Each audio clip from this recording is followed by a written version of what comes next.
एक बार फिर से आप सभी का स्वागत है। हम अध्ययन कर रहे हैं कुरिन्थियों के नाम पौलुस प्रेरित की दूसरी पत्रिका। सभी मसीही भाई बहनों को यीशु के नाम में शालोम, प्रेज द लॉर्ड, जय मसीह की। एक बार फिर से आप सभी का स्वागत है। हम अध्ययन कर रहे हैं कुरिन्थियों के नाम पौलुस प्रेरित की दूसरी पत्रिका और अब समय है कि हम उसके 9वें अध्याय और उसके 6ठे वचन से आगे का अध्ययन करें। अभी हमने 8वें अध्याय और 9वें अध्याय के पहले वचन से लेकर 5वें वचन तक पढ़ा कि पौलुस कुरिन्थ की कलीसिया को उदारता पूर्वक दान देने के लिए प्रेरित कर रहे हैं और उसकी कंटिन्यूटी में यहां 6ठे वचन में पौलुस लिखते हैं, परंतु बात यह है जो थोड़ा बोता है वह थोड़ा काटेगा भी, और जो बहुत बोता है वह बहुत काटेगा। हर एक जन जैसा मन में ठाने वैसा ही दान करे, ना कुड़ के और ना दबाव से, क्योंकि परमेश्वर हर्ष से देने वाले से प्रेम रखता है। यहां पर पौलुस कह रहे हैं कि हम तुम पर दबाव नहीं डाल रहे हैं, ना ही हम ये कह रहे हैं कि तुम कुड़कुड़ा करके अपने दान को दो। जैसा तुम्हारे मन में ठाने, जैसा तुम अपने मन में ठानो, जैसा तुम्हें सूटेबल लगे, जैसा तुम्हें आसान लगे, वैसा ही दान दो। कुड़कुड़ा के मत दो, परेशानी में या दबाव में आके मत दो, क्योंकि परमेश्वर कुड़कुड़ाते हुए दान से प्रसन्न नहीं होता, बल्कि हर्ष और खुशी के साथ दिए गए दान से प्रसन्न होता है। और जो दान देता है वो जैसा दान देगा उसको वैसा प्रतिफल स्वर्ग के राज्य में मिलेगा। पौलुस कह रहे हैं जो थोड़ा बोएगा वो थोड़ा काटेगा, जो ज्यादा बोएगा वो ज्यादा पाएगा। जिस नाप से तुम यहां नापोगे उसी नाप से तुम्हें परमेश्वर के राज्य में नापा जाएगा। तो पौलुस कह रहे हैं कि कुड़कुड़ाने की या दबाव में आने की जरूरत नहीं है। यह तो तुम्हारा अपना खुद का चॉइस है, खुद की मर्जी है कि तुम्हें परमेश्वर के राज्य के लिए अपने आप को किस तरीके से इस्तेमाल करना है। यह कुड़कुड़ाने वाला विषय नहीं है, ना ही किसी का दबाव बनाने वाला विषय है कि हम कलीसिया पे दबाव बनाएं कि नहीं आपको देना ही पड़ेगा, आपको यह करना ही होगा। तो ऐसी स्थिति में क्या होगा, देने वाला कुड़कुड़ाएगा और वो अपनी मर्जी से नहीं देगा। यहां पर पौलुस कह रहे हैं कि तुम्हें उदारता के साथ, हर्ष के साथ उस बात को याद रखते हुए देना है कि हम जितना यहां बोएंगे स्वर्ग के राज्य में उतना ही अधिक से अधिक काटेंगे भी। परमेश्वर हमारे हर एक कार्य के लिए जो इस धरती पर हम परमेश्वर के राज्य के लिए करेंगे उसका प्रतिफल 100 गुना 1000 गुना प्रतिफल हमें स्वर्ग के राज्य में लौटाएगा।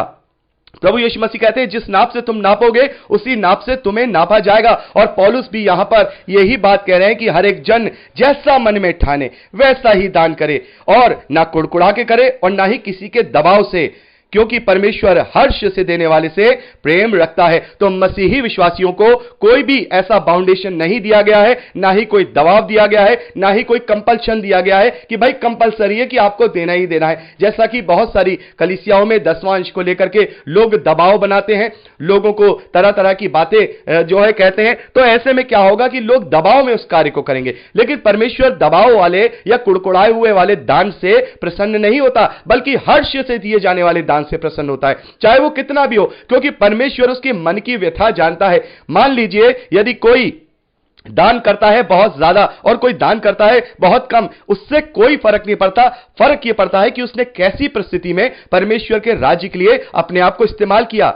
यह फर्क पड़ता है। उसने खुशी के साथ, हर्ष के साथ परमेश्वर के कार्यों के लिए अपने आप को वहां पर इस्तेमाल किया, चाहे वो मन से किया, चाहे वो तन से किया, चाहे वो धन से किया। हर एक प्रकार के कार्य का प्रतिफल परमेश्वर अपने स्वर्ग के राज्य में 100 गुना और 1000 गुना रूप में वापस करेगा। आगे 8वें वचन में पौलुस लिखते हैं, परमेश्वर सब प्रकार का अनुग्रह तुम्हें बहुतायत से दे सकता है, जिससे हर बात में और हर समय सब कुछ जो तुम्हें आवश्यक हो तुम्हारे पास रहे, और हर एक भले काम के लिए तुम्हारे पास बहुत कुछ हो, जैसा लिखा है, उसने बिखेरा, उसने कंगालों को दान दिया, उसका धर्म सदा बना रहेगा। तो पौलुस यहां पर कह रहे हैं कि यदि तुम परमेश्वर के कार्यों के लिए अपने मन को खोलोगे, अपने मन को उदार करोगे, तो परमेश्वर हर एक रीति से तुम्हें अनुग्रह दे सकता है।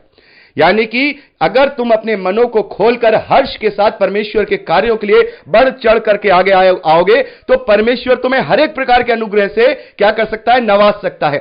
धरती की जो आवश्यकताएं हैं उनकी कोई घटी तुम्हें नहीं होगी। जितना तुम परमेश्वर के लिए अपने आप को बढ़ चढ़ के आगे लाओगे तो इस धरती ही नहीं बल्कि स्वर्ग के राज्य में भी उसका प्रतिफल तुम्हें दिया जाएगा। यहां पर पौलुस कह रहे हैं कि उसने बिखेरा, उसने कंगालों को दान दिया, उसका धर्म सदा बना रहेगा। यानी जिसने परमेश्वर के कार्य के लिए अपने आप को इस्तेमाल किया है, जिसने परमेश्वर के कार्य के लिए कंगालों को दान दिया है, उसका धर्म सदा बना रहेगा। तो यहां पौलुस कह रहे हैं कि तुम्हारे पास हर एक चीज रहेगी और हर एक भले काम के लिए तुम्हारे पास बहुत कुछ होगा, जैसा लिखा है। तो यहां पर पौलुस कह रहे हैं यदि तुम उदारता के साथ दान दोगे तो परमेश्वर हर एक प्रकार के अनुग्रह को तुम्हें देगा। यहां पौलुस कह रहे हैं कि परमेश्वर सब प्रकार का अनुग्रह तुम्हें बहुतायत से दे सकता है, बहुतायत से दे सकता है।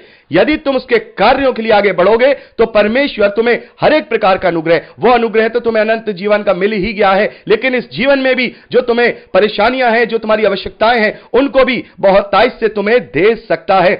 10वें वचन में पौलुस कहते हैं, अतः जो बोने वालों को बीज और भोजन के लिए रोटी देता है वह तुम्हें बीज देगा और उससे फलवंत करेगा और तुम्हारे धर्म के फलों को बढ़ाएगा। यहां पे पौलुस कह रहे हैं कि जो परमेश्वर जो बीज देने वाला है, वो परमेश्वर जो भोजन देने वाला है, यदि उसके कार्यों के लिए तुम अपने आप को आगे बढ़ करके आगे इस्तेमाल करोगे तो परमेश्वर तुम्हें और भी फलवंत करेगा, तुम्हारे धर्म के फलों को बढ़ाएगा। तो यहां पर इस वचन को लेकर बहुत सारे लोग मिसकोट करते हैं कि देखिए यहां पर तो पौलुस कह रहे हैं कि परमेश्वर तुम्हें आशीष देगा, तुम बहुत ज्यादा फलोगे, फूलोगे, बहुत ज्यादा बढ़ जाओगे। लेकिन यहां पर पौलुस संसारिक आशीष के विषय में बात नहीं कर रहे हैं। संसारिक आशीषें तो वैसे ही हमारे साथ हैं, ये ऑटोमेटिकली हमारे साथ हो गई हैं जब हमने धर्म की और उसके राज्य की खोज की, उसकी इच्छा की, उसको प्रायोरिटी दी। ये तो चीजें ऑटोमेटिकली उसके साथ हमें फ्री ऑफ गिफ्ट मिल चुकी हैं। इनकी तो अब कोई चिंता मसीही विश्वासियों को करनी ही नहीं चाहिए, क्योंकि परमेश्वर हमारा सच्चा पिता है और वो हमारे लिए हर एक आवश्यकता को पूरा करेगा जो जायज आवश्यकता है।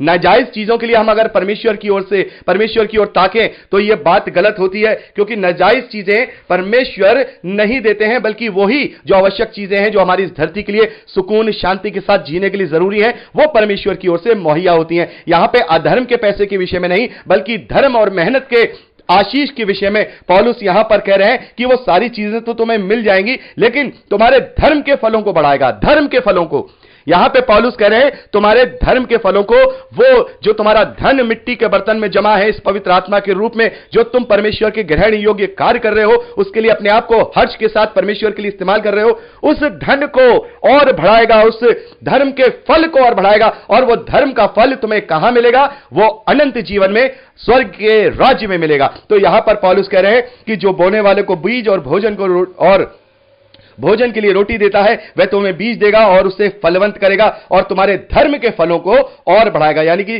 तुम्हारा जो परमेश्वर के प्रति जो विश्वास है, जो फिजिकल रूप से तुम जो दर्शा रहे हो, वो फल और बढ़ चढ़ के तुम्हारे खाते में लिख दिए जाएंगे। और जब तुम उसके राज्य में जाओगे, स्वर्ग के राज्य में प्रवेश करोगे, तब उसका 100 गुना, 1000 गुना और उससे भी ज्यादा गुना प्रतिफल तुम्हारे लिए दिया जाएगा। 11वें वचन में पौलुस लिखते हैं, तुम हर बात में सब प्रकार को उदारता के लिए जो हमारे द्वारा परमेश्वर का धन्यवाद कराती हैं, धन्यवान किए जाओ। यहां पर पौलुस कह रहे हैं कि जब हम मसीही विश्वासी जब पवित्र लोगों को दान करते हैं या कलीसिया के कार्यों के लिए दान करते हैं, जब उनकी जरूरतों के लिए दान करते हैं, जब उन्हें हम सपोर्ट करते हैं, पौलुस कहते हैं उन बातों से हमारे द्वारा परमेश्वर का धन्यवाद कराती हैं। जब हम कलीसिया के लोगों को जो प्रभु का कार्य कर रहे हैं, जो प्रभु के कार्य के लिए निकल पड़े हैं, जो प्रभु के कार्य के लिए बिना सोचे समझे आगे चले गए हैं, ऐसे लोग जब सपोर्ट को पाते हैं, ऐसे लोग जब आपके सहयोग को पाते हैं, तब वो धन्यवाद कराते हैं, वो धन्यवाद को उत्पन्न करती हैं। और जब वो धन्यवाद को उत्पन्न करती हैं, उससे तुम धनवान हो जाते हो। संसारिक धनवान नहीं, संसारिक नहीं, आत्मिक आशीषों से धनवान हो जाते हो। यदि मान लीजिए कोई किसी कलीसिया में अगर हमने कोई सपोर्ट किया है और वो कलीसिया का जो अगवा है उसे बहुत ज्यादा वहां पर जरूरत है, अपनी वहां चर्च की चीजों के लिए वहां पर उसे धन की जरूरत है, उसे फाइनेंशियल प्रॉब्लम है, और वहां पर हमने उस चीज को वहां हमने सपोर्ट किया, तो जो वो प्रार्थना के साथ धन्यवाद करेगा, वो धन्यवाद आपके स्वर्गीय धन में अर्जित हो जाएगा, वो धन्यवाद आपके लिए अर्जित हो जाएगा। तो यहां पर पौलुस यहां पर कह रहे हैं तुम हर बात में हर प्रकार की उदारता के लिए जो हमारे द्वारा परमेश्वर का धन्यवाद कराती हैं, धन्यवाद किए जाओ। उन बातों से, उन प्रार्थनाओं से तुम धनवान किए जाओगे।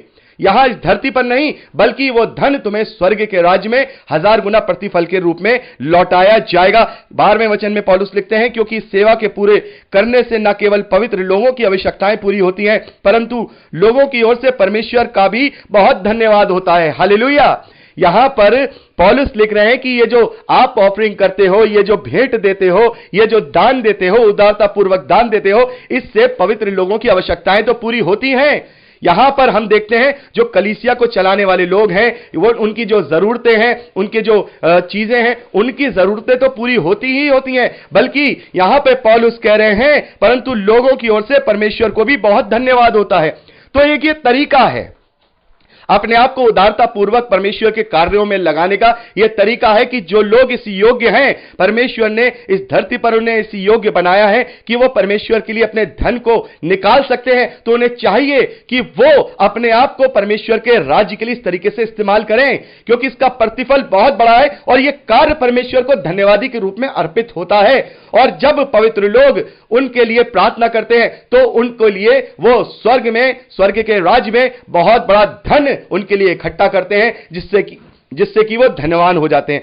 तो यहां पर हम देखते हैं 13वें वचन में, क्योंकि इस सेवा का प्रमाण स्वीकार कर वे परमेश्वर की महिमा प्रकट करते हैं कि तुम मसीह के सुसमाचार को मानकर उसके अधीन रहते हो और उसकी ओर सब की सहायता करने में उदारता प्रकट करते हो, और वे तुम्हारे लिए प्रार्थना करते हैं और इसलिए कि तुम पर परमेश्वर का बड़ा ही अनुग्रह है, तुम्हारी लालसा करते हैं परमेश्वर का और उसके उस दान के लिए जो वर्णन से बाहर है। धन्यवाद हो। तो यहां पर पौलुस ने हर तरीके से यहां लोगों को समझाया है कि तुम्हें दान देना है, जितना तुम बोगे उतना ही काटोगे। कुड़कुड़ा के दान मत दो, ना ही कभी किसी दबाव से दो, हर्ष के साथ, जैसा तुम्हें परमेश्वर ने जिस योग्य बनाया है उसी योग्यता के साथ तुम परमेश्वर के कार्यों के लिए अपने आप को इस्तेमाल करो, क्योंकि ऐसा करने से तुम परमेश्वर के राज्य में बहुत बड़े धनवान कहलाए जाओगे, क्योंकि तुम ऐसा करने से परमेश्वर के लिए अपने धन्यवादियों को अर्पित करते हो। तो यहां पर हमने 9वां अध्याय कंप्लीट कर लिया है और अगली क्लिपिंग में हम 10वें अध्याय की तरफ आगे बढ़ेंगे। प्रभु आपको आशीष दे।